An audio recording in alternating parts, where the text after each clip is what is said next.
Inspiration is a gift that can come to you at any time. As an artist, you need to be prepared. With Duet, you can plug in guitars, keyboards, microphones, and record your music anywhere.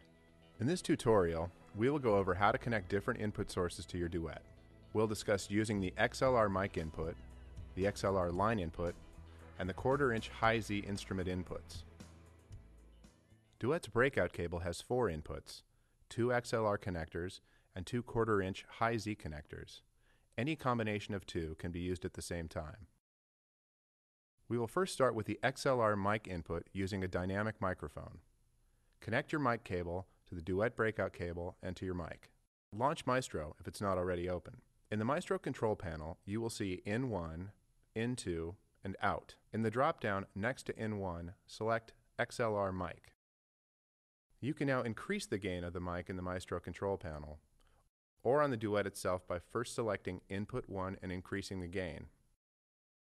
You should now see the signal on the level indication meters in Maestro and on the Duet when you speak into the mic. Raise input fader 1. You can set it to 0 by holding the Apple key and clicking on the fader. Under the master output fader, select 1 and 2 in the drop-down box.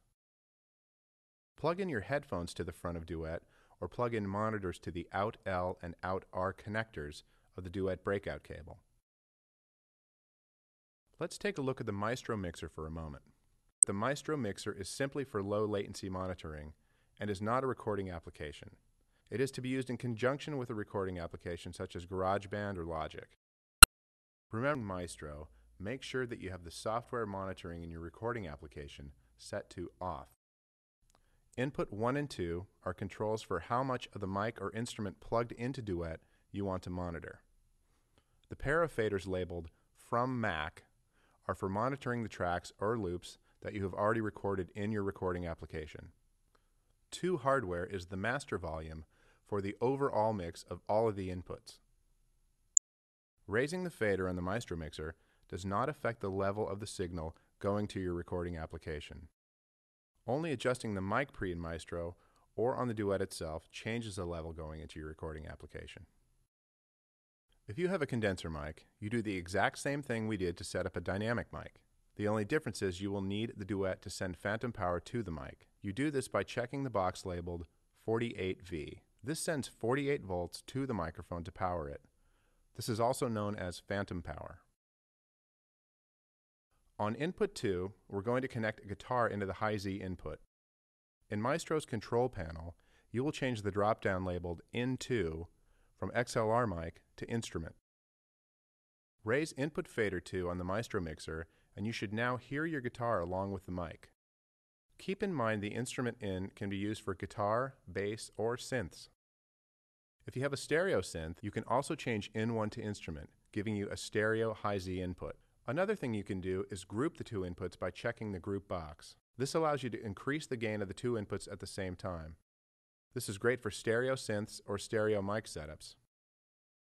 You will also notice the icon that looks like a circle with a line through it. This is a phase switch. When checked, it reverses the polarity of the input signal. This is sometimes needed when using 2 microphones on the same source to avoid phase cancellation. The XLR inputs of the Duet can also be used as +4 or -10 line level inputs. This is great if you want to use an external mic pre. Most mic pre's are +4 output, so you would change the drop-down to XLR line +4. If you're using a device with unbalanced outputs, such as the RCA outs on a CD or cassette deck, XLR line -10 may be a better setting. In addition to great sounding I/O, Duet offers a very cool muting feature. Holding down the volume knob until the green outlight starts blinking mutes the main outputs and the headphone output. Pressing and holding the knob again unmutes the outputs. You can also set it up in the Maestro control panel so that it just mutes the monitors or just the headphone outputs. This is great if you're recording your own vocals. You can mute the monitors while you're recording and just have the headphones playing. When you're done recording, you can now switch it back to play through the monitors by just holding down the knob again.